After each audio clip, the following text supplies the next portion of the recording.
Let's talk about preference sets in Radiologik DJ. So preference sets are, if you go in the preferences, a preference set is what you set here to have different preferences, let's say for different day parts. So all you would need to do is create a new preference set here and give it a name. I'm going to call this one classical. And then you can set your preferences differently for that. Here I'm going to do something special, which sometimes people need. And that is with my classical, I play all the movements of, let's say, a symphony. And some symphonies end up being gapless.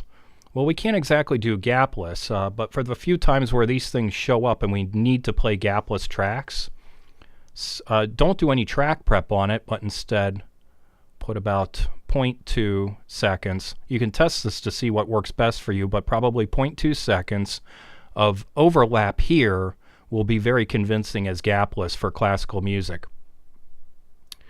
Then if I were to go back to the default, you'd see it reverts back to its other default here.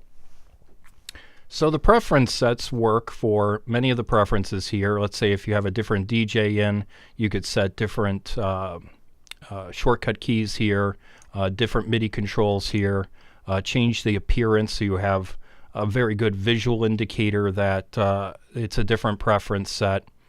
And another important part would be the publishing that you have going on here. You could put your station information here, and then you could put the day part name, whether it be classical or jazz, here. And when Radiologik DJ is publishing the default for non-published things, it'll publish that information. But everything in the advanced pane is more global. These are all global, so don't worry about that. So, how do you change preference sets? Well, go back to Scheduler, and for any program you happen to have, let's say if I made a classical program here, I'm not going to actually program the whole classical program, but I just wanted to put one up here. We'll give it a different color. We've done green. Let's do that.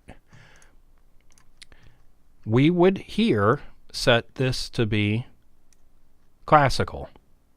Now when you do this, make sure that your others are set to where you want them to be. This is default, so it will switch back to the default.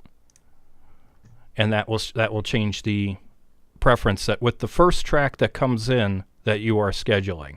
So just make sure you're doing it at the right time.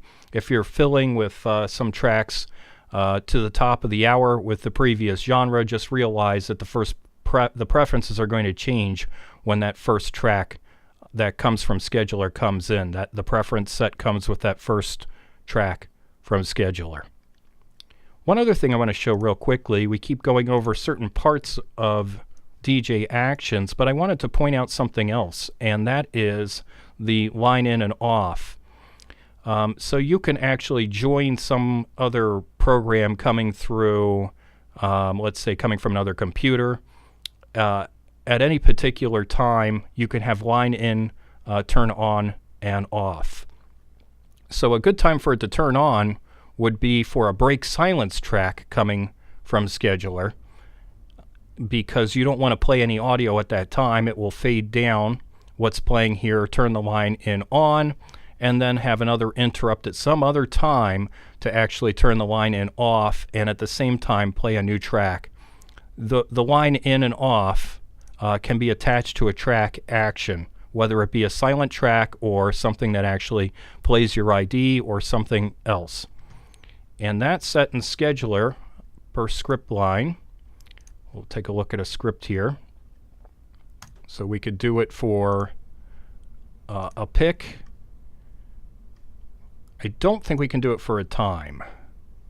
Right, don't allow that, but you can do it for a pick. So for the station ID here, you can turn line in on or off, or if you were to insert a silence here at the end of this, you could turn line in on at that point, and that silent track would actually turn it on and switch you over at that point. So